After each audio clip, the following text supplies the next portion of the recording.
Hey everyone, and welcome to the Step Over podcast. My name is Josh Lemoyne. Thanks for joining for a little bit to chat everything Ottawa soccer. We've got a fantastic guest today. Kwame Telemaque is going to be joining in a little bit. He's the technical director for West Ottawa Soccer. So we're going to get to know him a little bit and chat about West Ottawa. I think you're really going to enjoy that. But first, a few updates on some local players. So first, you might have seen the women's national team roster announced for the upcoming Arnold Clark Cup, which I believe you'll be able to watch on TSN, so good on them for picking that up. Obviously, Ottawa's Vanessa Gilles was named to the roster, so she's expected to be a starter. Now, there's three new players who have not been named to teams before who will be making an appearance. Devin Kerr, Mary Yasmin Alidou, and Tanya Boychuk, who is from the University of Memphis. Now, on a previous episode, we've talked to Clarissa Larissi, who is a former teammate at the University of Memphis of Boychuk's. So obviously really cool to see a new face. And of course, I'm a big fan of Clarissa's. She's been on the show. She's from Ottawa. And she's been tearing it up in Scotland for Celtic FC. And I was thinking at one point, does maybe Larissi get a call up to the national team? So I asked that question on Twitter to Alexandra Gangué-Ruzik.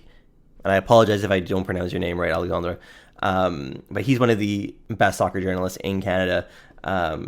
Does a really great job of covering both the men's and women's sides. And basically what he was saying is players like Larissi or, someone like Chandra Davidson, who plays with Sporting CP, the Scottish League and the Portuguese League. On the men's sides, those are quite well-regarded leagues. But on the women's side, they're still coming up. They don't quite have that standing. Now a player like Chloe Lacasse, who also plays in Portugal, has become a bit of a mainstay on the national side now, but she scores at an unbelievable pace in Portugal, and she needed to do that, to earn that call up. So in all likelihood, a player like Chandra Davidson or Clarissa Larissi will probably need to take another step up into a more highly regarded league, before they get that call. But Clarissa's been doing really well with Celtic. And she's not been there a long time. Less than a year ago, she was still with Memphis, but since then she's won national championships in Iceland and in Scotland. So she's done quite well in the last year. And who knows, maybe another move might be in her future in the next year or two. I also wanted to touch on a player from the University of Ottawa, Sadie Cider-Echenberg, was invited to Racing Louisville's preseason training camp. Now Sadie was a rookie for the GGs this past season. And she comes out of the Futuro Academy in Ottawa. And I was tweeting a bit with wsoccer.ca, which is a fantastic Twitter account to follow, by the way, for all things women's soccer. And Sadie might be the first player in U Sports history who is not already part of the women's national team program to get invited to an NWSL preseason training camp. So it's a huge accomplishment for Sadie, and really speaks to the quality of the OUA and U Sports and the GG's program specifically. So I really want to check up on Sadie's experience in the next week or two. So we'll see about that.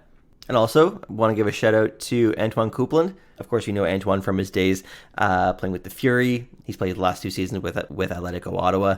Now he spent the winter trialing with some teams across Europe, kind of betting on himself. And it looks to have paid off because he's now been signed to his first full pro contract in the Croatian First Division with HNK Rijeka. Yeah, I looked up how to say it. Now, like Croatia, it's not a top league, but he'll be playing against the likes of Hajduk Split and Dinamo Zagreb. Two quite well-known teams. Rijeka's been doing very well. I think they're in third in that top division, and in the last few years, they've qualified for the UEFA Champions League, Europa League, Europa Conference League. So he's going to get exposure to a lot more European eyes, which was the goal. Now, people who have played with Antoine, they just say that he's such an unbelievable technical player, and that's probably going to be appreciated more in a European league. He's probably going to get a chance to shine a little brighter over there. So I'm really excited to see what Antoine does on his new European adventure. So good luck, Antoine. Now, as I said, got a really fantastic guest coming up right now in Kwame Telemaque. You're really going to like it. So here's my chat with Kwame.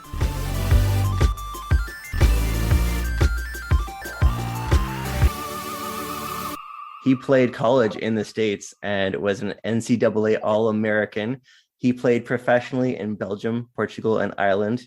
He's coached St. Anthony's men's premier team to a provincial and national championship. And on top of being an assistant coach for the Carleton Ravens, he also holds the title of technical director for the West Ottawa Soccer Club. He is Kwame Telemaque. Kwame, welcome. It's really great to meet you. Nice to meet you as well. Thanks so much for having me. So I have a ton of questions for you. I spent last night thinking like, okay, I need to keep this to a tight interview, so I can't ask you everything I want to. But the first thing I want to ask is, West Ottawa was in the news recently.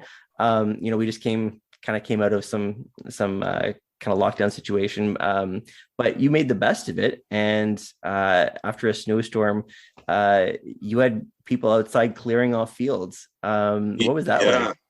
It was, it was kind of one of those things where you had an idea in your head, and I was kind of thinking back to my old childhood back in way back in the day.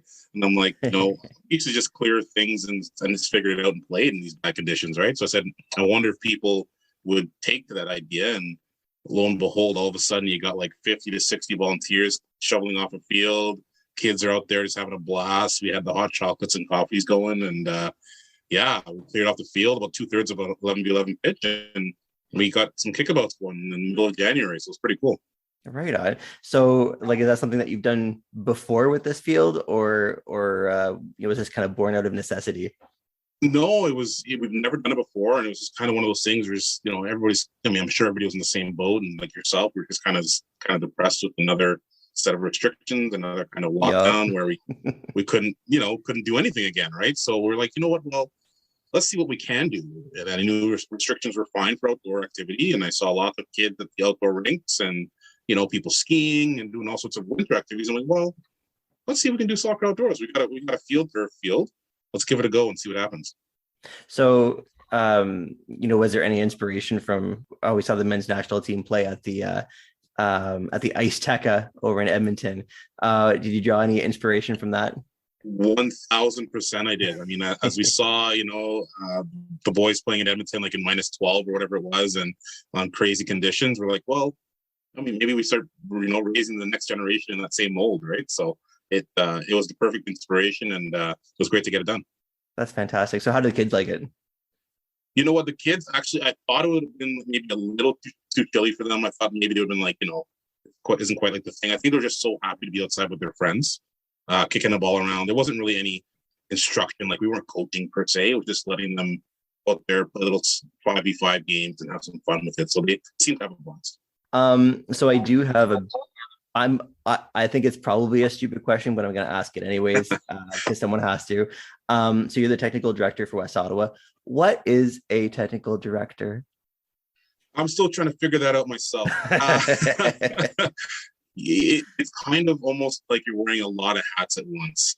You're helping basically mold the technical direction of the club in regards to, where do we see our identity as on the field, off the field, what we want to try to bring to our players in terms of a brand of the game. So kind of delivering those messages through your coaching staff, through the full-time staff as well. So, and handling a lot of behind the scenes administration with Canada Soccer, Ontario Soccer, and that sort of thing. Okay, cool. I like to ask the stupid questions so the good listener doesn't have to, and they can feel smarter. So thank you. I appreciate that. No problem. Now, something I try and ask basically like everyone that I have on is just like how they first got introduced to soccer. Like, how did you first get into it? You know what? I was the first one in my family born in Canada. Like my parents are from the country of Trinidad and Tobago, so from the Caribbean. And soccer is just everything down there in the West Indies and the Caribbean. So, when they came to Canada, obviously it was in their blood, and I started playing soccer at a young age. I'm originally from Montreal, and started playing in the local, inner city soccer, house league soccer when I was 3-4 years old, and I just grew up loving the game. And it's the one game that I've just continuously played my whole life, even though I've done a lot of different activities, basketball and martial arts. Soccer's always just been a staple, and I just fell in love with the game. Like, did you have like a favorite team growing up? Yeah, you know what? Well, I think in my era, I was like, I mean, I maybe got this from my dad. It was like you lived and breathed Pele, so everything was Brazil at the time. I'd read a whole bunch of Pele books and watch that movie with Pele and Sylvester Stallone. Like, you got to look it up. It's like old school, and it's kind of like one of those things it was embedded in me. It was kind of like Brazil a little bit.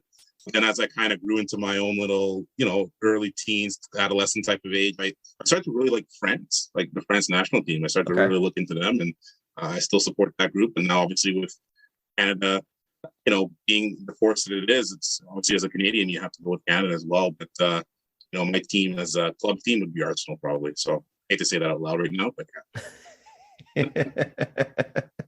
Yeah, I think that's what most Arsenal fans kind of have to. That's kind of their take right now. Yeah. Like when you were growing up, you mentioned Pele. But my understanding is that you were more of a defenseman when you played. Like, was there a player that you tried to emulate? You know what? It was funny. Like I said, I grew up from a really old school time, and the videos and stuff that I got, were from like the Eckenberg days, like that Germany team in the 70s, and players like that. I grew up watching Rijkaard and Desai, those kind of center back types that were just dominant and decent on the ball as well.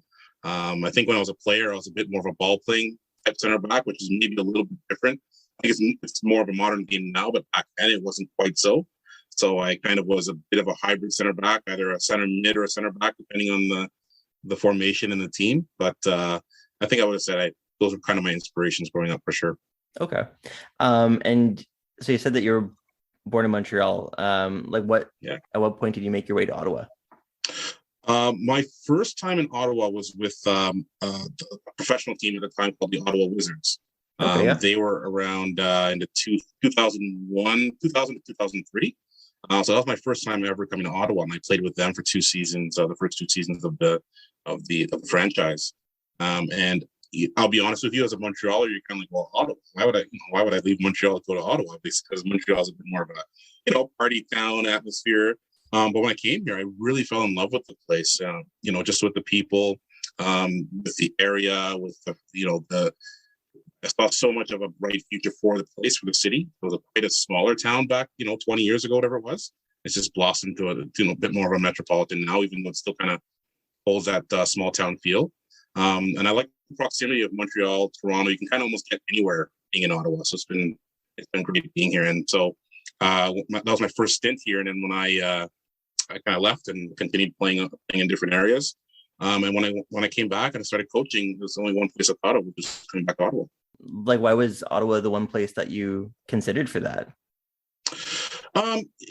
It felt like a place with so much potential. At the time there was obviously some really great coaches in the area, and I just wanted to kind of learn from some of those guys and kind of bring my own flair to the Ottawa scene. It was just almost like a blank canvas, so to speak. So it was really nice to kind of be a part of that landscape. Okay. Are there any are there any coaches you want to name as particular influences on you?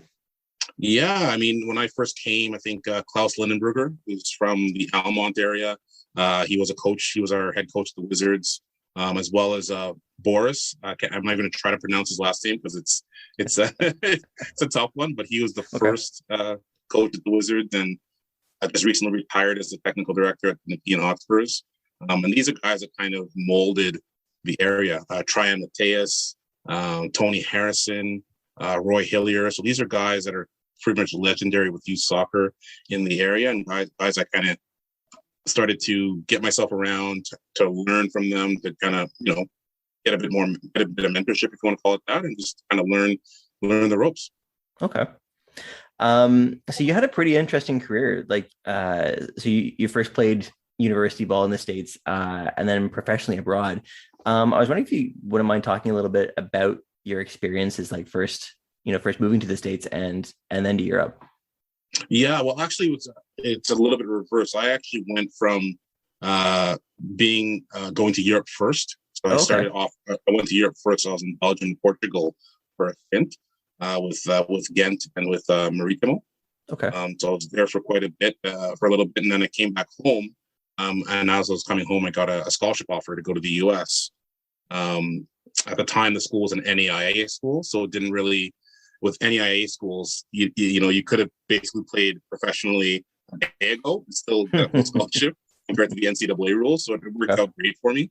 And as it became NAIA and transitioned to NCAA too, in my time there. But it was interesting because it was a different time back then. Social media wasn't a thing. Facebook and all stuff did not exist. You're talking about the late 90s, early 2000s. It was a struggle because, back then when you went abroad, it's like, well, Canada, all they do is ice hockey. Like, what are you coming over here to play soccer for? So it was interesting. There was a lot of, I really, I was a fairly good player at the time being here in Canada, but when you went over there, you're just a dime a dozen. So you really have to go up there and prove yourself and that next level and see what you can do. But it was an experience that I'll never forget. And to be honest with you, kind of what molded me into the person I am today, right? So it was a fantastic opportunity. Yeah. So like, how old were you then when you went over there? I was just 17 turning 18 when I first went over and to Europe. And then when I came back to the US, I was 19. So I got my scholarship. I was 19. I was at the university for a couple of years. We had a great, it was a small school. It was like a 4,000 person college just outside of New York City in New Jersey called Felician College, Felician University now. And we had a great run. We had a great bunch of players on that team from all over the world, from Ireland, Ecuador, Colombia, Canada as well, obviously, the US. And we had a great run. We went to nationals. For such a small school, it was amazing achievement. It's the last time the team went to nationals was that year. So it was it's one of those special runs, and it was great. Fantastic. So you've been with West Ottawa for a while now. So last year, the club's former technical director, Christina Kiss, she left to take a job with Canada Soccer. So you were named the acting director, and then 2 months later, you were made the permanent technical director. What was the hiring process like, and like how did you sell yourself as the guy to be in charge, to like lead the club? Yeah, it was an interesting process, as you said. Christina, got a fantastic opportunity with Canada Soccer, and to be honest with you, it was tough for me to take because I learned so much from Christina. She was a fantastic PD and a fantastic person to work with, work for. It was obviously a lot of big shoes to fill. It's a tough role to consider. And, for me, it was more about continuing some of the things that we started to implement and kind of obviously bring my own taste and flair to the position.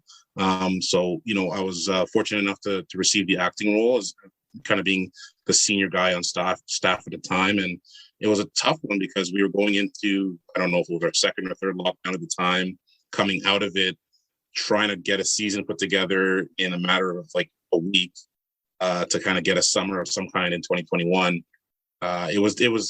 It really, at some points, I'm like, man, did I just kind of get in over my head a little bit? But, I got through it and, luckily without not too many issues. And from there, the position then went, basically it was posted to everyone, anyone that can apply. And there was over 90 people that applied worldwide for the position. I think the one thing that probably, helped me in getting the position is just knowing the environment, being in Ottawa. I think, I've done well to kind of have the respect of people in the area and in the province and hopefully in the country as well. And being a part of the culture of the club for such a while, I think helped me with the process. And, just being myself, just being honest and open and, saying, hey, listen, I have a vision. I'm probably going to make mistakes along the way, but I'll definitely learn from them and continue to press on just like you would in a 90-minute game. So, yeah. Okay. Well, what have been some things that you've learned so far on the job? To have some thick skin. To have some thick skin. There's going to be moments when you may say things or do things that people may not like or enjoy, but they have to be said.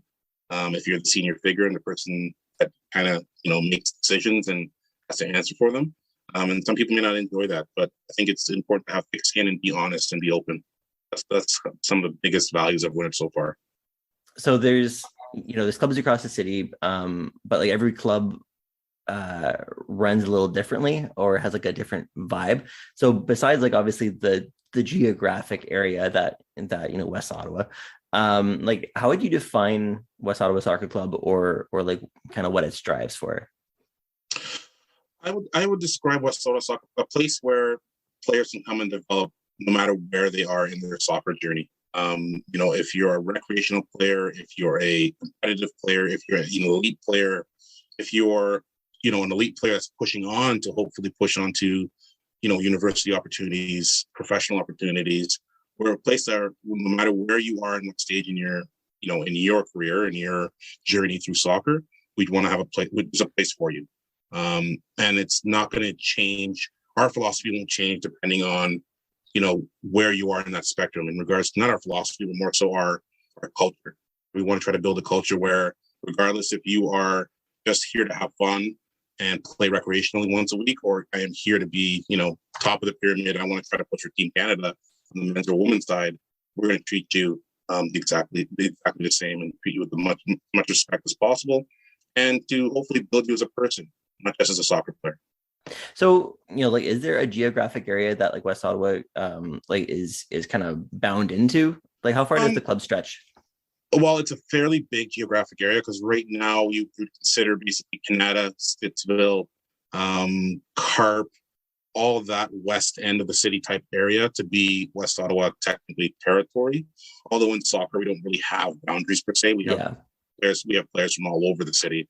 Actually, even players that come from Kingston to come and train and play with the club. So that's our geographic area in terms of our locations of our fields and our office and stuff like that. But we're open to any and everyone. Okay, right on. So the local pro club, Atletico Ottawa now, they've got some other clubs under this like powered by Atletico program. So kind of like a more formal sounding relationship, I guess, with those clubs. As of right now, like West Ottawa isn't one of the powered by Atletico clubs, but I did notice last year Drew Becky, where their players came by at one point, which was cool to see. So I'm just kind of curious, like, does the club have a relationship with Atletico?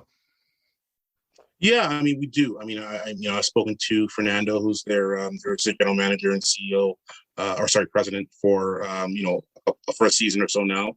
We have a relationship, and we're working towards building probably a stronger bond and seeing where that goes. But we definitely do have a relationship with them, and we've had some players go into their environment for training opportunities. As you know, Drew Becky has come in and helped coach a few of our youth teams as well. So there's definitely a relationship there. So something that turned a few heads, more than a few heads in the soccer community, like across Canada, was League1 Ontario announcing that they were like restructuring the league. So turning it into like a kind of a three-tiered league with promotion and with promotion relegation by 2024. So like I know the West Ottawa at one point did have teams in both the men's and women's divisions. The club doesn't right now, but like is that something that's on the radar? And like does this restructuring affect whether or not West Ottawa wants to like re-enter the League One realm? Yeah, it's a great question. Well, we actually only had the women's side. We didn't have a men's team. Oh, I'm sorry. Okay. We just had the women's team for I believe it was 2 or 3 seasons, and it proved very beneficial. Don't get me wrong. Just at times it got tough because with that, you're talking about women. Some of them have jobs. They've got other things going on. So in order to travel to the Toronto area almost every second weekend, it got to be quite a bit. So it's kind of one of the reasons that we took the back seat and said, okay, let's have a look at this for a couple seasons and see how we can really structure this in an appropriate way. So I'm not saying no that we won't do it again. I think it's more about just kind of seeing the landscape and seeing what makes sense for us as a club and going from there. The experience was great, and I think the new structure of the league, I love it. I mean, it's more of a European style truly promotion, cool, right? relegation. I think it's fantastic. Yeah. I think it's what's been needed to keep everyone on their toes, not just a matter of, well, hey, I paid my money, I have a license and away I go. Well, now you've got to make sure that Yeah, you put a product on there, but I think it's more about developing as well. Because if you develop within, then your structure will be strong regardless. So no, I think it's fantastic, and it's something that West Ottawa would support, and we'll have to see what happens in the future for sure. Okay, so you've gone to college, you've played pro, so I'd imagine, I'd hope that kids would see you as a pretty great resource to have around, especially if they have aspirations of their own of playing at a higher level, going to university or even to the pro level. Are there certain questions that kids ask you a lot?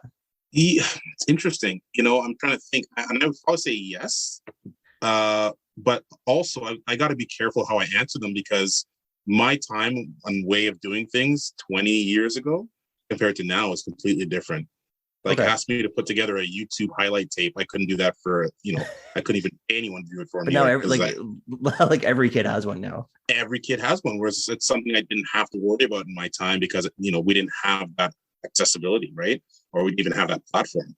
So, little things like that, it was tough for me. And I was like, listen, you probably know better than I would how to structure that and how to, manipulate that landscape. But, a lot of questions I ask is what is it like? Not so much about the soccer aspect, but some things we take for granted is that when you go into these environments is, okay, you're doing the soccer, the training, maybe 2 hours, 3 hours a day. What about the other, 20 some odd hours? What am I doing with my time? How do I handle myself? How do I prepare myself mentally for those things, of being on my own, being away from my friends, being away from my family? So those are kind of the questions I get. And I try to give them as honest as an opinion as I can give them. So for me, especially with a podcast that's focusing on the grassroots, there's nothing I would like more to see than to see more kids from Ottawa join the pro ranks. Now you have a great vantage point, being in the position that you are, to see the available pathways that there are now.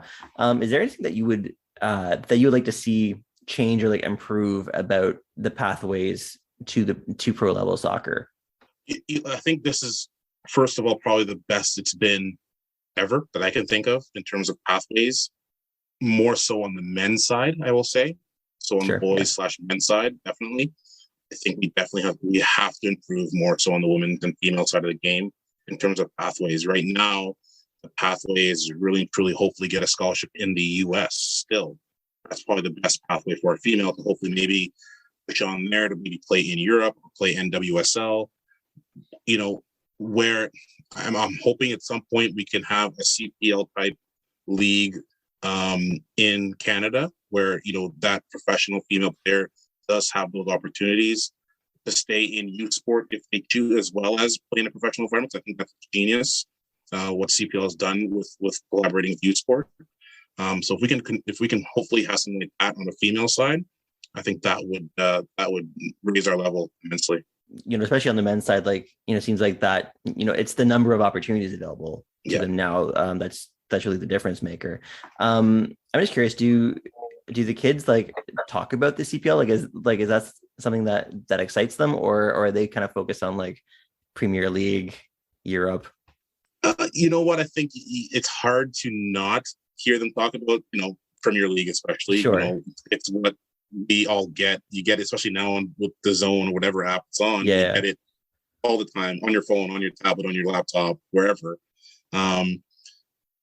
I think the CPL is starting to get there, but I think it's more at the older ages, as they see, okay, I can maybe go to Carleton University, or I can go to another university with a new sport. That's an avenue for hopefully CPL at some point. But I think it's maybe more of an age group gap in regards to that observation, but maybe more the 15, 16-year-old, they see that opportunity more with CPL, whereas the younger ones, they're just seeing, Salah scored a goal for Liverpool. I want to wear my Liverpool jersey. Right on. Well, Kwame, I think that's all the questions I got for you. It's really been a pleasure to meet you. So my club days were with Goulburn, which eventually evolved and merged to become West Ottawa. So it's good to know that my former club is in solid hands. So thank you so much. I appreciate it, and thanks again for having me on this platform. And it's been great.